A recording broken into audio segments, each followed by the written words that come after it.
तुमने कभी एक गाना ढूंढा है और फिर वही गाना 40 बार सुना है। वो गाना खत्म होता है, तुम फिर से प्ले करते हो, फिर से जब तक कोई तुमसे पूछे, यार ये सेम गाना क्यों सुन रहे हो बार बार। और तुम्हारे पास कोई प्रॉपर जवाब नहीं होता। तुम बस कहते हो अच्छा लगता है या मूड है। लेकिन अंदर से तुम भी नहीं जानते कि एक्चुअली क्यों वो एक स्पेसिफिक गाना तुम्हारे दिमाग में अटक गया है और तुम्हारा मन नहीं छोड़ रहा। और ये सिर्फ तुम नहीं हो, दुनिया भर में कई लोग ऐसे हैं जो एक ही गाना आज तक, डेज तक, कभी कभी वीक्स तक रिपीट पर रखते हैं। और साइकोलॉजी कहती है कि ये एक बहुत इंटरेस्टिंग और डीपली ह्यूमन बिहेवियर है, जिसके पीछे सिर्फ अच्छा गाना है वाली एक्सप्लेनेशन काफी नहीं होती, कुछ और चल रहा होता है। सबसे पहली चीज जो समझनी है वो ये है कि जब तुम कोई गाना रिपीट पर सुनते हो तो तुम्हारा ब्रेन एक्चुअली एक काम कर रहा होता है जिसे कहते हैं इमोशनल एंकरिंग। मतलब वो गाना तुम्हारे लिए सिर्फ म्यूजिक नहीं होता, वो एक इमोशनल एंकर होता है। साइकोलॉजी में ये कॉन्सेप्ट बहुत पावरफुल है। जब कोई स्पेसिफिक साउंड, स्मेल या चीज किसी इमोशन से डीपली लिंक हो जाती है, तो वो चीज तुम्हारे लिए एक शॉर्टकट बन जाती है उस इमोशन तक पहुंचने का।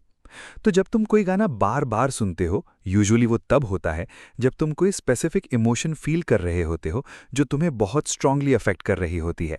और वो गाना उस इमोशन को परफेक्टली कैप्चर कर रहा होता है या उस इमोशन को सेफली होल्ड करने में हेल्प कर रहा होता है। वो गाना बेसिकली तुम्हारा इमोशनल ट्रांसलेटर बन जाता है, जो वो एक्सप्रेस कर रहा होता है जो तुम वर्ड्स में नहीं कर सकते। दूसरी चीज जो बहुत इंटरेस्टिंग है वो ये है कि सेम गाना रिपीट करना एक्चुअली एक फॉर्म ऑफ इमोशनल प्रोसेसिंग होता है। रिसर्च ने शो किया है कि जब हम किसी इमोशनली इंटेंस सिचुएशन से गुजर रहे होते हैं, चाहे वो हार्ट ब्रेक हो, कोई बड़ी अचीवमेंट हो, लोनलीनेस हो या कोई ऐसी फीलिंग जो हम समझ नहीं पा रहे, तो हमारा ब्रेन उस इमोशन को फुल्ली प्रोसेस करने की कोशिश करता है। और म्यूजिक एक यूनिक टूल है जिसे ब्रेन यूज करता है इस प्रोसेसिंग के लिए। एक गाना जो तुम्हारी करंट इमोशनल स्टेट से परफेक्टली मैच करता है, वो तुम्हारे ब्रेन को एक सेफ कंटेनर देता है उस इमोशन को फील करने के लिए, बिना ओवरवेल्म्ड हुए। तो हर बार जब तुम वो गाना दोबारा प्ले करते हो, तुम्हारा ब्रेन एक्चुअली उस इमोशन को एक और बार प्रोसेस करता है, थोड़ा और डीपर जाता है, थोड़ा और डाइजेस्ट करता है।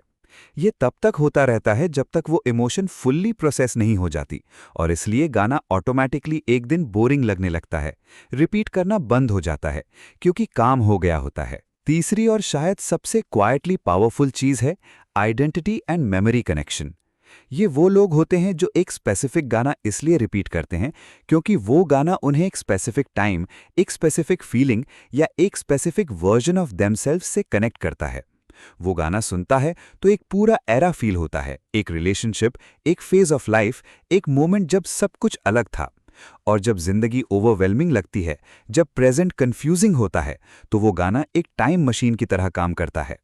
तुम उस गाने में नहीं सुनते सिर्फ मेलोडी, तुम सुनते हो अपनी खुद की एक ऐसी वर्जन जो अब नहीं है, या एक फीलिंग जो अब रीच करना मुश्किल लगती है। और ये गाना सुन सुन के तुम एक्चुअली खुद को ग्राउंड करने की कोशिश कर रहे होते हो। तो अगर तुम ये सुन रहे हो और तुम्हारे पास एक ऐसा गाना है जो तुम्हारा परमानेंट रिपीट लिस्ट में है, वो गाना तुम्हारे बारे में कुछ बता रहा है जो तुम शायद ओपनली नहीं बोलते, वो गाना तुम्हारी करंट इमोशनल स्टेट का मिरर है। और अगली बार जब तुम कोई गाना बार बार सुनते पकड़ो खुद को, रुको एक सेकंड और अपने आप से पूछो कि ये गाना मुझे क्यों चाहिए आज। क्योंकि वो गाना सिर्फ एक गाना नहीं है, वो एक फीलिंग है जो तुमसे कुछ कहना चाहती है। और शायद वो फीलिंग एग्जैक्टली वही है जो तुम्हें अभी सुनने की सबसे ज्यादा जरूरत है।